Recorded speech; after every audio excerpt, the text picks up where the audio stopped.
You are in the ring with Héctor Colon, 7-time national boxing champion turned nonprofit president and CEO. Héctor knocks out the big issues facing social services today with high-impact leaders from around the U.S. In the Ring is a creation of Lutheran Social Services of Wisconsin and Upper Michigan and produced by No Studios. And now, here's Héctor Colon. Hello, and welcome to In the Ring with Héctor Colon, the podcast that knocks out the challenges facing the social services sector and the people we serve. I am your host, Héctor Colon. In the ring with me today is Jim Clark. So happy to have you, Jim. Well, it's great to be here, and thanks for the invitation. I'm looking forward to our conversation. Plus, Milwaukee's my home, so it's great to be back. Great. So happy to have you here today. Share a little bit about Jim's background. Jim Clark serves as the president and CEO of the Boys and Girls Club of America, the nation's largest facility-based youth development organization. He oversees 5,200 Boys and Girls Clubs that serve 3.3 million young people annually in all 50 states and on U.S. military installations worldwide. The Chronicle for Philanthropy lists the Boys and Girls Club as the top youth-serving organization. Charity Navigator has also ranked the organization as a 4-star charity. Since his tenure began in 2012, Jim spearheaded a major restructuring of the organization and introduced new strategies to allow more youth to achieve positive outcomes. Overall improvements in quality and consistency has positioned Boys and Girls Club as the nation's leading advocate for youth. All right, Jim, you ready for round one? Let's go. Let's go, champ. So why don't you start off by just sharing a little bit about the structure and the service model of the Boys and Girls Club? Sure. Well, Boys and Girls Clubs of America is a federated model, so an affiliated model, if you will. The national organization holds the charters, and then we have a little over 1,000 affiliates across the nation, and they then work to support their local community. They can have one clubhouse up to 100 clubhouses at each of the affiliates. And as you pointed out, we also partner with the U.S. military services and have a club on every U.S. military base around the world. Wow. We're also the largest provider of youth services on native lands in America. We're in public housing, we are in small town America, rural America, suburban America, and of course urban America as well. So the national office's job is really to support each of these affiliates to make sure that they're successful in having a greater level of impact and serving more youth continually. So tell us a little bit more about that corporate involvement. Does it drive strategy for each of the clubs throughout the nation? Yeah, great question. We look at it from a strategic point where we bring together a group of volunteers as well as a group of local professionals to help form our strategic plan every 3 to 5 years. We just finished, and we'll talk about this I'm sure later, developing a new one for our entire enterprise. But we take the lead on it, and we assemble a group to help form what that plan is going to look like. And then our job is to promote it and cascade it throughout the entire system. And what's really neat about Boys and Girls Clubs is they all grab on to that direction. They all grab on to that strategy. And I think one of the reasons why is because of our founding. We were founded in 1906, Boys and Girls Clubs of America, but the first Boys and Girls Club was actually 1860 in Hartford, Connecticut. So in 1906, 53, Milwaukee was one of them, by the way, got together and said, we need a national umbrella to help propagate, to help promote the great work that's done. So the national organization was formed by the local organizations. So this tradition and this culture has permeated throughout the last 118 years. Wow. And so we have this natural kind of bond and natural synergy when it comes to plans and directions, and everyone buys into it. So when you're around 118 years, you know you're doing something right. That means you've been through major world wars and pandemics and depressions and recessions, and you're still standing. Yeah. So must be doing good work. What are your current programmatic priorities? Yeah, great question as well. So when we look at program, we look at kind of 3 big buckets to start with. We look at healthy lifestyles, good character and citizenship, and then we look at academic success. So those are kind of our three big buckets. And recently, to your question in terms of current priorities, we actually added a fourth priority, which is life and workforce readiness, just because of the challenge that young adults and young people are having getting into the workforce. So from there, obviously things have changed dramatically changed over the last 5 to 10 years, particularly with the pandemic. So we've had to make some changes as well programmatically. For example, when it comes to mental wellness, we have really taken a strong position with mental health and what our role is in making sure young people are mentally healthy. Not new when you think about it. That was alive and well before the pandemic, but it exacerbated during the pandemic. So we've really put a lot of emphasis on that. Life and workforce readiness, as I said.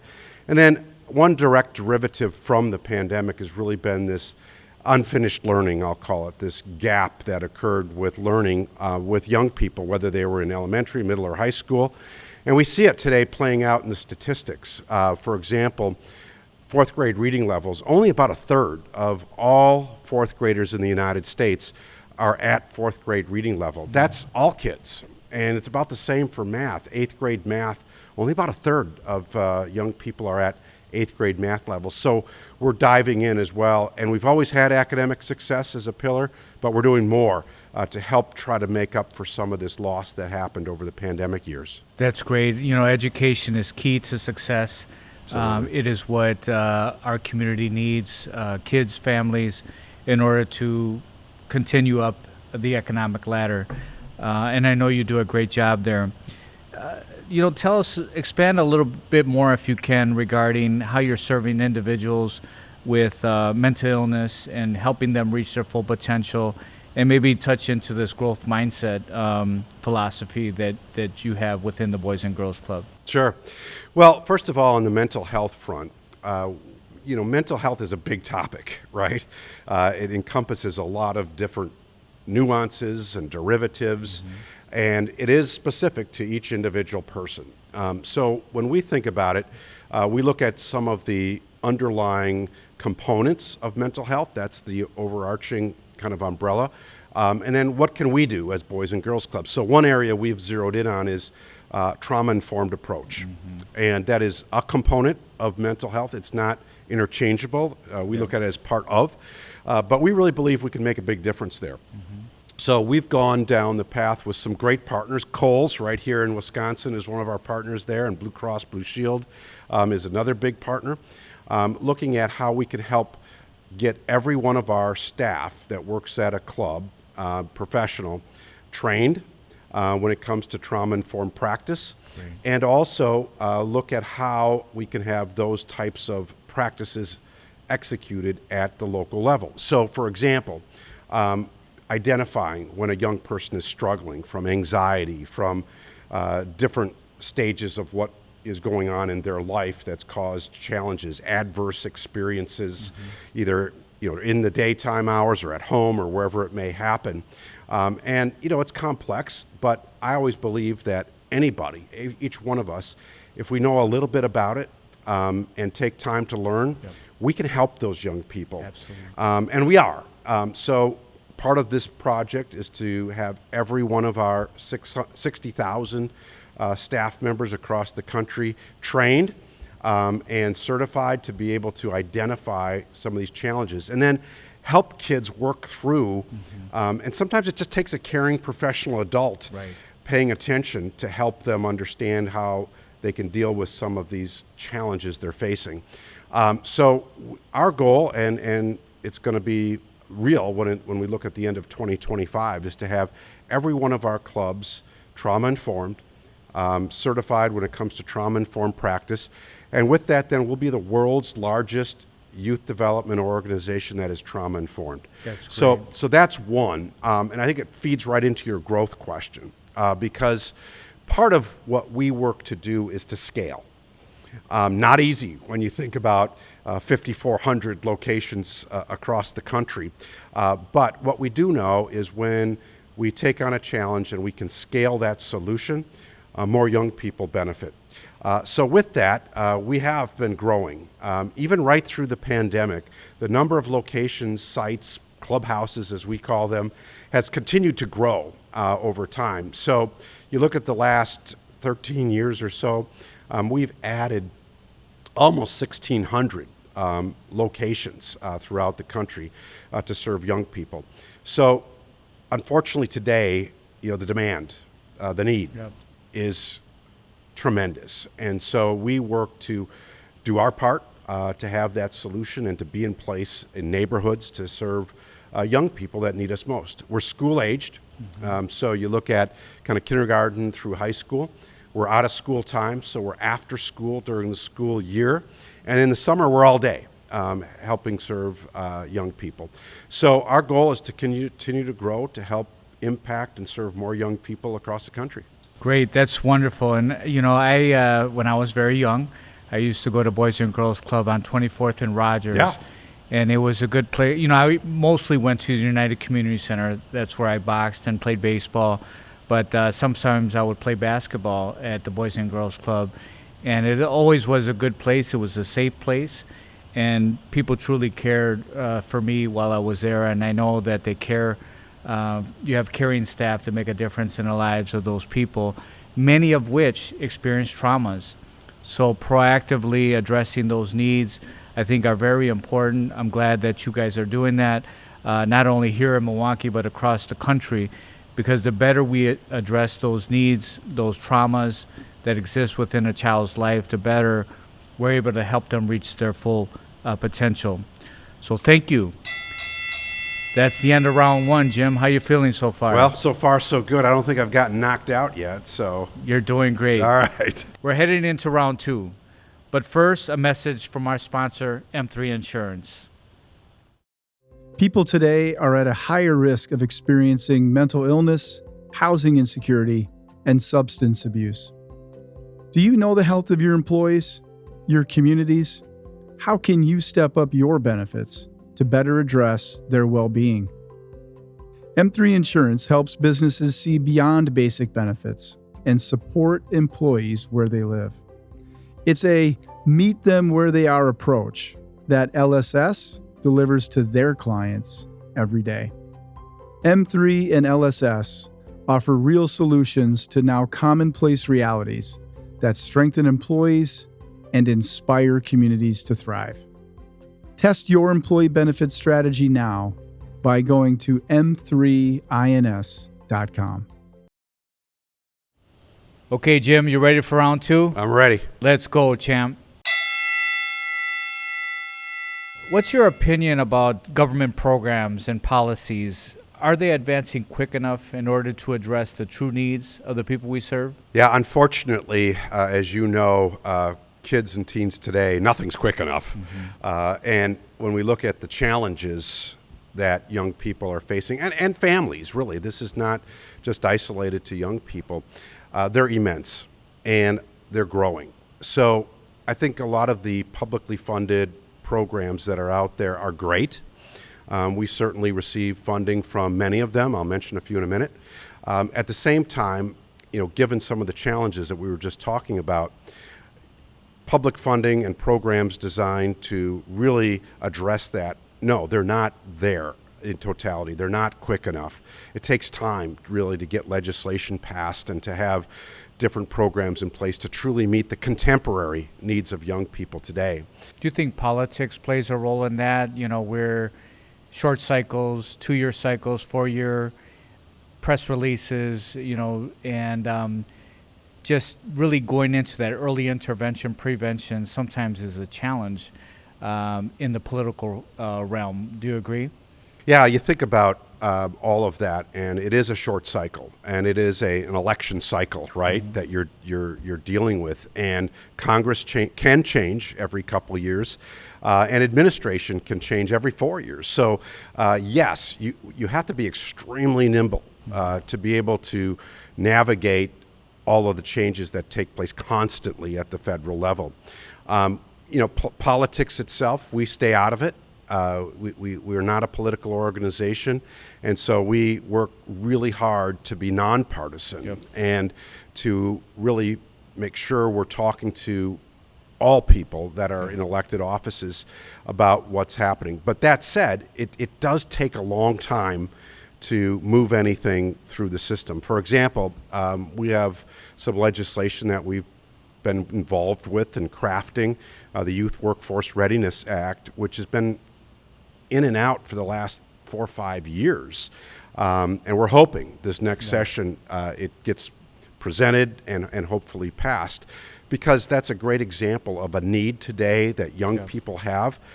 They're desperate to get those skills and experiences to be able to go on and have a family supporting income, whether that's directly out of high school or they get some 2-year college, MATC, whatever it may be, or a 4-year degree, or go right into the military. And I don't think we're quick enough, being able to move that type of legislation through the system.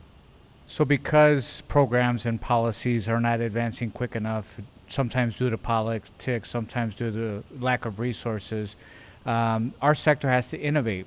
And I know that you are a big proponent of that. Can you share a little bit about your thoughts on ways that you have innovated, whether through private donors or other ways of funding, so that you can address the needs currently? No, great question. And you said something a minute ago that's important here. Our model is a preventative model. You talked about prevention. And by the nature of the work we do, it's also intervention. But the base, the foundation is a preventative model. So with that, we constantly have to innovate and constantly have to be contemporary in thought, because those challenges are changing. Whether it's technology-based or just challenges in their lives, like we talked about mental health and mental wellness. So when we step back and look at it, we have to constantly innovate when it comes to programmatic as well as initiatives that we may have. So a couple examples along those lines. Yes, we tend to go to private donors first because we can usually have a much quicker response and the ability to fund projects versus public funding and trying to come up with something new. At the same time, when it comes to public funding, there are resources available. I look at the 21st Century CLC funding from the Department of Education, the Federal Department of Education. And we're big supporters of that, and we receive a lot of funding from that across the country. But then, like mental health we talked about, we had to create and build our mental health plan and our trauma-informed practice and approach, and we did that with private funding. As I mentioned, Blue Cross, Blue Shield, and Kohl's have been big funders in that space. Same with workforce readiness. We've had to go bring in people like the Schwab company, bring in others throughout the country, Truist Banks, and others to really privately fund getting those programs off the ground. And then as we go forward, we do look to have public funding come in. Anytime you can have a public-private partnership with funding towards a specific program or initiative, all the better. And I think it's a great return on investment for taxpayers. That's great. Let's talk a little bit about our colleagues and compensation. A lot of times there's arguments that government doesn't pay enough to cover the full costs of the services that we provide, and much less provide our colleagues with pay commensurate to the value they provide, the people we serve.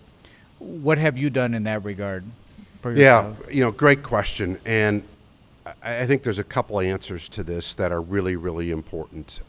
First of all, again, back to our model. Our model is built on paid professionals, supplemented or augmented with volunteers, but really paid professionals. So we have that consistency and that continuity in the lives of young people.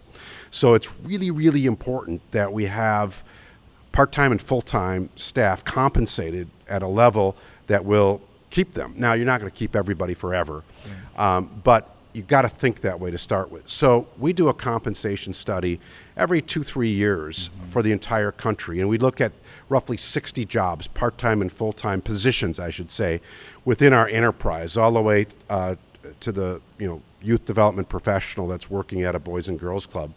And we provide that guidance to our affiliates so that they understand in their market what competitive is. And we do that because we need to have those professionals there every day working with young people. So second of all, when I think about the philosophy, look, gone are the days of committing to a life of low income or low hourly pay when you work for a nonprofit. Right. These are businesses. Thank you. They are, you have to be passionate about the mission, but these are businesses. And, you or me or even a local affiliate, you have to be able to run that business. And they're complicated. And I would say in the last 10 years, these jobs have become much more sophisticated, much more complicated, and you need an executive, a seasoned, experienced executive at the CEO or the market level to run these organizations. And you have to compensate accordingly, because otherwise you're not going to get the results that we all want. And results is return on investment for young people succeeding in life, better outcomes, serving more of them. So I feel strongly about that, and we've worked hard over the last 10 years to continually remain competitive, increase our salaries or hourly rates to be competitive in the markets, and we'll continue to do that. I think anything less than that is really short-sighted. Yeah. And there's a message here for any board member listening, board member of a nonprofit. It's incumbent, and it's really a moral imperative for boards to pay attention to this and to step in.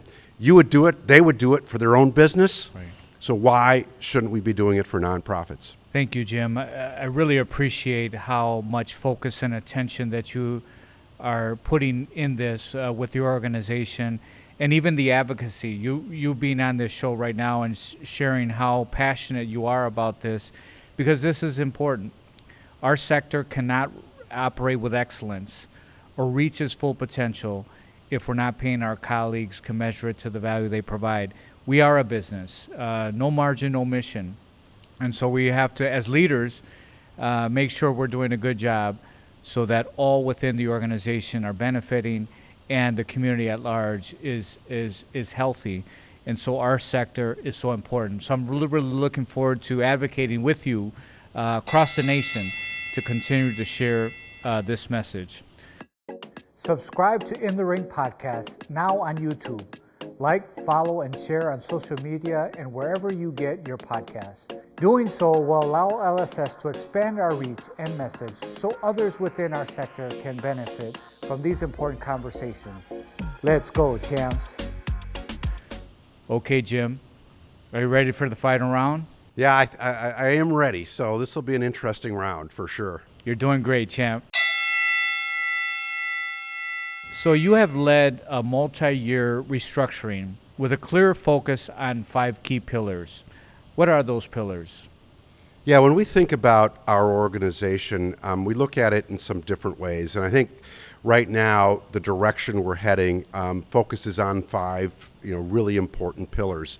In fact, one of them is talent that we just finished talking about when it comes to compensation. But talent is also training, development. It's also the benefits that staff receive. And then experience, right? Getting the right talent in place to deliver. There.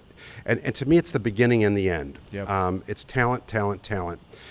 Second is really around growth. We touched on that a little bit. But to further expound, when we look at growth over the next period of time, we look to double the number of young people we're serving to get up towards that 7 million mark, and then double the average daily attendance to about 1 million, and then double the number of teen members we're serving to get that to within what about time 1 million.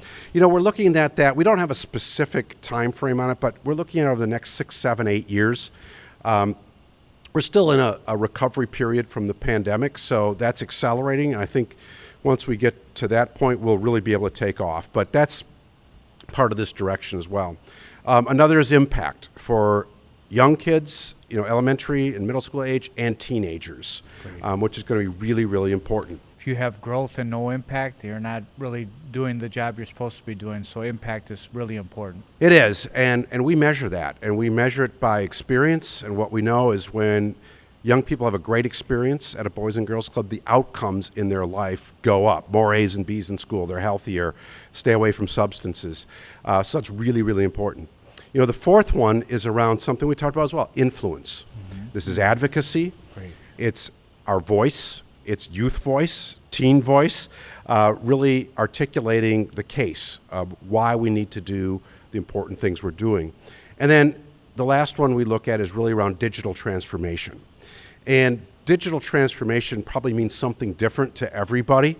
But for us, it's really coming into the 21st century with technology to help the business, to help every one of our affiliates run their organization, all the way to the youth connectivity when it comes to an app or it comes to a digital platform that they can access by their device, or it comes to AI, which I know we'll want to talk about and how that's influencing things. So a digital transformation, and in the end, digital transformation really does start getting to the individual.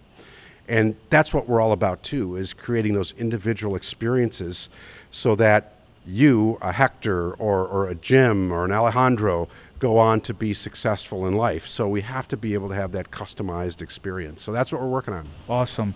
These are great pillars that you've been working on, and clearly they feel like impactful pillars to really address the health and well-being of the communities that you serve. Looking ahead over the next 10 years, do these pillars change? Are they the same? Great question. I think a lot of what's inside of those 5 areas, will stay the same. And I also think a lot inside of those 5 areas will change. The speed of innovation, the speed of technology change, today is the slowest it'll ever be.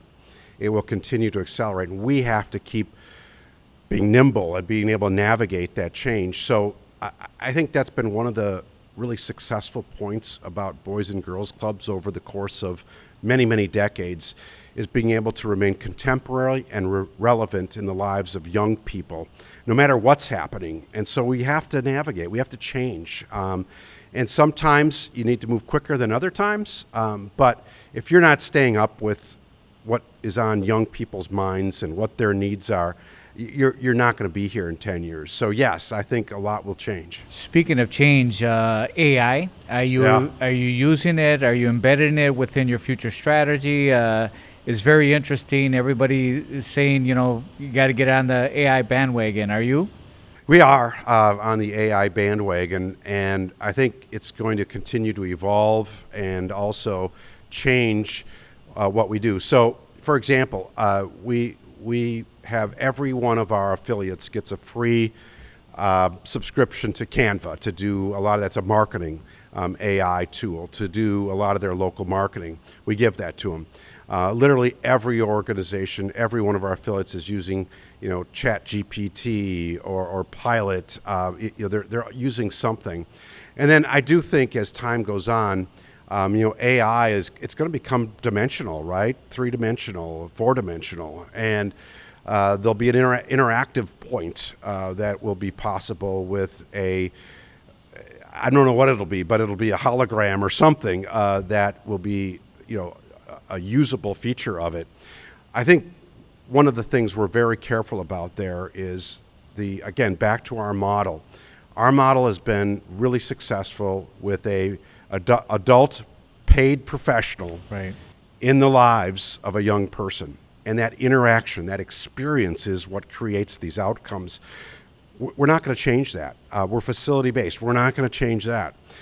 So AI, I think, will become a supplemental or an augment tool, but we don't want it to take the place of our professionals. Humans. We need humans. I think it can help.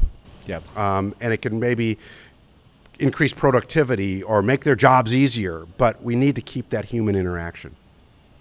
Just going back to the growth and how you want to double your impact, are mergers and acquisitions ever part of that strategy? I know your model is very unique, But over the years, has that been a strategy, and do you envision that part of your strategy in the future? Nonprofits have been a little bit slow on mergers and acquisitions, but more and more is being talked about in that as a strategy for growth. Is that one for you as well? It is, and something we're constantly looking at. I think just like with the compensation question, gone are the days where you can solely go it alone. It doesn't make sense. There's duplication, there's repetitiveness, there's synergies you can capture by partnering or merging or acquiring that otherwise isn't possible. So it is something we're looking hard at. Over the years, we have created some great partnerships. The U.S. military is one of those, as I mentioned earlier. And it's things like that we look at also going forward. But we are looking at, is there a merger, or is there a deep partnership we can form, or an acquisition? And we do get interested parties from time to time. It's got to be a fit, right? We want to stay in the fence line of our mission. That's really, really important to us, and it's also what's kept us viable and really focused over the last 164 years. If Yes. you go back to the beginning, it's the same model that we've always had. Now, I think again, things change. We need some things on the outside that come in, to help us stay relevant. But that's what we would look at. Great. Last question. We have 30 seconds. How All right. would you measure success for your colleagues as well as the people you serve? Look, it's all about outcomes. When you look at how kids are succeeding, it's about outcomes. So I always start with the end in mind first. Kids succeeding in life, getting the opportunities and experiences they need to be successful. And look, that's the American way. That's the American promise, the American dream. That if you live in this country, you're going to get an education. If you work hard, you could be anything you want to be, and your zip code doesn't have to define it. We want to be part of that solution and make sure every young person has the opportunity to fulfill the American dream. Way to go, champ. Love that inspiring message. That's the end of round 3. But before I let you go, I want to see how you roll with the punches. All right. Okay, and bob and weave. You got it? Got it. And answer the following questions with the first thing that comes to mind. Sure. You ready? Ready. All right. What is the last book or movie you really enjoyed? Wow, great question. The last movie, I guess, that I really enjoyed, I liked Yellowstone. I guess it's a series, not quite finished. It'll finish up this fall, I guess, but I really enjoyed that. Great. I thought you were going to say in the My Journey from Boxing Ring to Boardroom, the book I just shared with you last year. Honestly, I haven't read it yet, Hector, but it has made it to the top of the pile. Okay, How does there that you go. sound? There you go. Describe the perfect Saturday for you and your family. Perfect Saturday for us is being able to be together. I have 2 sons. They're both in college. My wife, and any time on a Saturday we can be together for a meal or to have an activity or do something that's really special for us. Nice. That's beautiful. What's the best custard in Wisconsin? I have to go with Kopp's. Ooh. They are great. Now look, there's a lot of great custard places, and you look at Culver's, they do a great job too. Yep. Thinking of my friend Craig Culver, I love Culver's. It's great, but I have to lean towards Leon's. For me. Leon's is good too. What adult in your life had the most impact on you as a child? Yeah, I think it was my mother. She was not only an inspiration, but truly believed, and I think modern day thought. I wish she was alive today, because I think she would really embrace how all of us are working diligently to change society. She believed in that. She gave back her whole life to others that needed it most, and had a strong affinity to help. A big believer in education, and I think that carried through to all of us as well. Oh, thank you for sharing that. Shout out to all the mothers. My mother, my wife, who's a mother. They all, are really a blessing to all of us in our world. So thank you to the moms.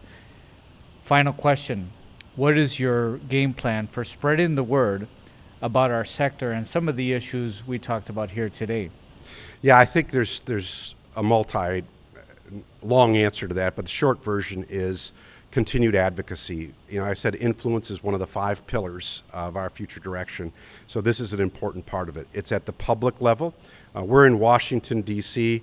2 weeks a year, once with adults from across the country, and then we just finished our Summit for America's Youth, and we take teenagers up to the Hill to meet with their elected officials, and their voice has a much more profound impact on elected officials than any. And then it's really participating in the sector. We're members of the independent sector. We really believe in spreading the important work we do across the country. And then privately, it's things like this, right? It's every opportunity we get to talk about the work we're doing and how important it is. I think it's incumbent upon all of us, you, Hector, me, to continue talking and as loud as we can about it. Thank you so much for all you shared here today, and I look forward to continuing to advocate for our sector along with you, both here in Wisconsin and really across the nation. You're a blessing. Thank you, champ. Thanks, Hector. Great to be here. Subscribe to In the Ring on YouTube and follow us on Twitter and LinkedIn so you don't miss any of these important interviews and updates in the future. Thank you again, Jim, and thank you to our sponsor, M3. Con mucho cariño, with much affection. Bye.